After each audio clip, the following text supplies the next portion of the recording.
Qué vaina, ya transcurrió lo de Jorge Glass, prácticamente se dio ya la sentencia de Jorge, lo dejan detenido por las causas. Dicen que sí se vulneró derechos, pero que queda detenido por las causas. Oigan, él es un ciudadano asilado, pero es terrible lo que pasa en el país. Es decir, aquí se hace lo que le da la gana. Vamos a ver porque tenemos el video de inmediato. El día y hora señalado para la práctica de esta diligencia, esto es del día viernes 12 de abril del 2024, a la ex juez nacional con fecha 5 de enero del 2024 y por haberse girado la orden de localización y captura emitida en su contra por el referido ex magistrado en la referida fecha, misma que se ejecutó el día 5 de abril del presente año, al momento en que Jorge David Glass Espinel fue detenido y al haberse legalizado la misma mediante providencia de fecha 6 de abril del 2024 a las 4:04 por parte de la doctora Rita Bravo Quijano, jueza nacional encargada.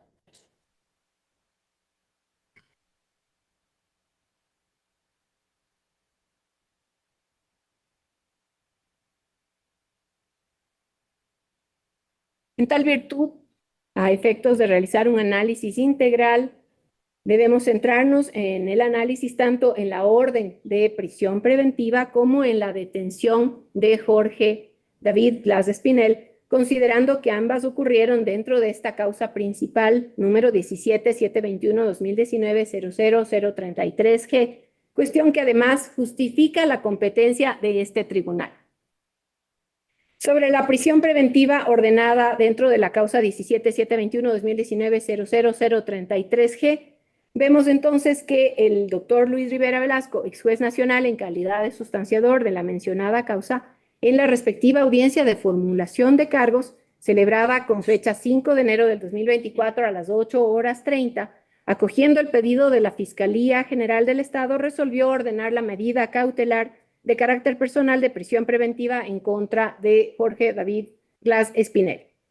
De la revisión que se ha hecho de esta decisión, constatamos que la declaratoria de prisión preventiva dictada en contra de Jorge David Glass Espinel ha sido dictada en respeto de los parámetros convencionales reproducidos en nuestra normativa, por cuanto se ha considerado su aplicación, su idoneidad, necesidad y proporcionalidad. Así tenemos que se ha resuelto que se imponga esta medida cautelar de carácter personal por considerar que la misma se circunscribe a las finalidades propias de las medidas cautelares constantes en el enunciado del artículo 519 del Código Orgánico Integral Penal, pues se ha dictado para asegurar la presencia de la persona procesada en el proceso penal en el cumplimiento de la eventual pena y de la reparación integral. La medida además es idónea, puesto que conforme lo prevé el artículo 534, numeral 1 y 2 de la norma antes citada, se ha acreditado elementos de convicción suficientes sobre la existencia del delito de peculado tipificado y sancionado en el artículo 278, inciso primero y idem, mismo que es de ejercicio público de la acción, así como elementos de convicción claros, precisos y justificados de grado de participación de autoría conforme al artículo 42.1a.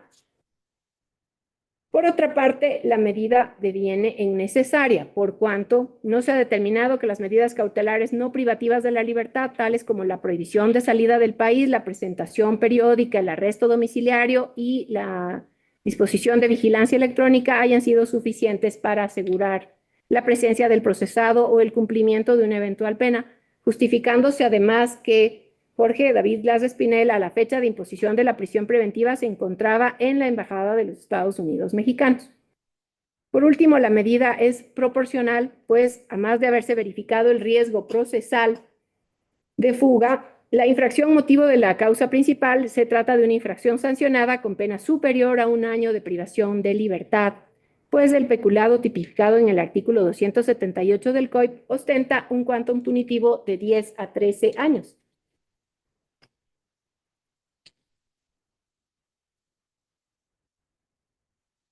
Entonces, refirámonos a la orden de localización y captura en este orden de ideas que estoy expresando. El doctor Luis Rivera Velasco, ex juez nacional sustanciador de la causa principal, considerando que el señor Jorge David Glass Espinel, sobre quien pesaba una orden de prisión preventiva, se encontraba en calidad de prófugo, emitió la orden de localización y captura de fecha 5 de enero del 2024, misma que cumple con todos los requisitos del artículo 531 del Código Orgánico Integral Penal y terminó ejecutándose al producirse la detención de Jorge David Blas Espinel. Hasta este punto del análisis integral tenemos que tanto la orden de prisión preventiva como la orden de localización y captura dictadas en contra de Jorge David Blas Espinel en la causa principal han sido dictadas acorde a la legalidad material y formal y no devienen en arbitrarias,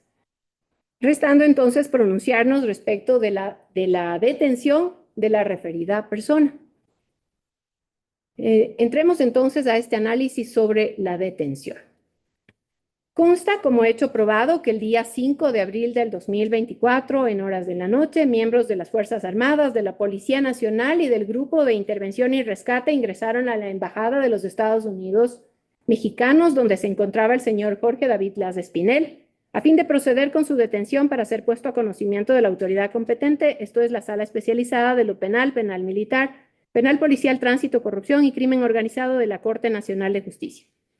Considerando que esta actuación se llevó a cabo para detener y así ejecutar una orden de localización y captura para cumplimiento de la prisión preventiva, dictadas en contra de Jorge David Blas Espinel en la causa principal, signada como el número 17-721-2019-00033G, no consta como hecho probado que se haya ordenado la actuación especial de investigación constante en el artículo 480, numeral 1 del Código Orgánico Integral Penal. Esto es el allanamiento de un inmueble para detener a una persona contra quien se haya dictado la prisión preventiva. Arribamos a esta conclusión toda vez que no se ha dado estricto cumplimiento a lo previsto en el artículo 482, numeral 4 del mismo cuerpo de leyes, que prevé que el juzgador que conoce la causa donde está ordenada la detención de una persona deberá solicitar, dirigiendo una copia del proceso, la práctica de esta diligencia a la entidad encargada de las políticas de relaciones exteriores y que en este caso que exista una negativa al allanamiento para que no se pueda realizar. Es evidente entonces que al haberse llevado a cabo un allanamiento para detener a Jorge David Blas Espinel, por pesar en su contra una orden de localización y captura para que cumpla la medida cautelar de prisión preventiva dentro de la causa principal, sin que se haya cumplido con el procedimiento reconocido en nuestra normativa interna, esto es, el artículo 482.4 del Código Orgánico Integral Penal, es decir, sin que exista autorización del jefe de Cancillería y Asuntos Políticos de la Embajada de los Estados Unidos Mexicanos del Ecuador, deviene la detención en ilegal en su dimensión formal. Frente a esto, los accionados refirieron en su accionar de detención que se encuentra amparado por el contexto de estado de excepción, para lo cual hicieron mención a los decretos ejecutivos 110, 111, dictados por el presidente Daniel Noboa Asín, argumento que carece de sustento jurídico por cuanto no constituye una excepción para la aplicación del principio de legalidad, ergo que se haga caso omiso del procedimiento interno para realizar un allanamiento con fines de detención de una persona en una misión diplomática. Dicho esto, respecto a la arbitrariedad de la detención ejecutada contra Jorge David Blas Espinel, es importante destacar que a la luz del desarrollo jurisprudencial de la Corte Constitucional, expresado en la sentencia 247-17 SEP-CC, dictada dentro del caso número 207-11-JH/20, con fecha 22 de julio de 2020, al haber sido calificada como ilegal la referida detención, la consecuencia jurídica es la declaratoria de arbitrariedad de la misma.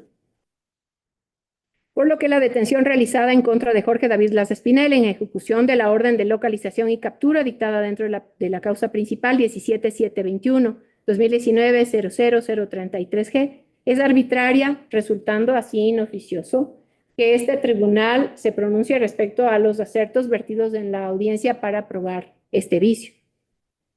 Ahora hablemos del tercer problema jurídico que nos hemos planteado y es si corresponde que este tribunal se pronuncie sobre las alegaciones de asilo y de las supuestas violaciones de normas internacionales. En este caso, no corresponde a este tribunal que conoce una acción de habeas corpus pronunciarse respecto de la legalidad o corrección del asilo concedido a la persona beneficiaria de la acción, pues ello es una cuestión que compete estrictamente a la vía diplomática. y a las autoridades centrales del país, de cada país para estos aspectos. Por las consideraciones que han sido expuestas, al haberse evidenciado la vulneración del derecho a la libertad personal de Jorge David Blas Espinel por ser su detención ilegal formalmente y arbitraria, la Sala Especializada de la Niñez, Adolescencia y Adolescentes Infractores, administrando justicia en nombre del pueblo soberano del Ecuador y por autoridad de la Constitución y leyes de la República, verifica que la detención es ilegal y arbitraria y señala que, conforme el numeral 2 del artículo 43 de la Ley Orgánica de Garantías Jurisdiccionales y Control Constitucional, correspondería disponer la inmediata libertad de la persona afectada. No obstante, conforme se ha justificado en el presente proceso en contra de Jorge David Blas Espinel, existen sentencias condenatorias con autoridad de cosa juzgada dentro de las causas asignadas con el número 17721-2017, 00222 y número 17721-2019, 00029G, cuyas penas se encuentran unificadas en la causa 17U06-2022-00453, advirtiendo que este tribunal no puede modificar la condena impuesta acorde a los criterios de la Corte Constitucional, por lo que no es procedente conceder la libertad al ciudadano al existir en su contra otra orden de privación de libertad distinta a la que motivó la presente acción de habeas corpus. En segundo lugar, se recuerda al SNAI su obligación de garantizar y tutelar los derechos de las personas privadas de la libertad, en especial los derechos de vida, salud e integridad, en consideración a las circunstancias específicas del contexto penitenciario. En tercer lugar, como medida de reparación integral a favor del recurrente, se declara que esta sentencia constituye una forma de reparación simbólica en sí misma y se deja a salvo las acciones legales de las que se considere asistido. Hasta aquí la presente decisión verbal, con lo que damos por terminada la presente audiencia. Gracias. Suscríbase a nuestro canal de YouTube, como Hechos Ecuador Noticias. Active la campanilla. Y en Facebook como Hechos Ecuador, comparta y dele me gusta.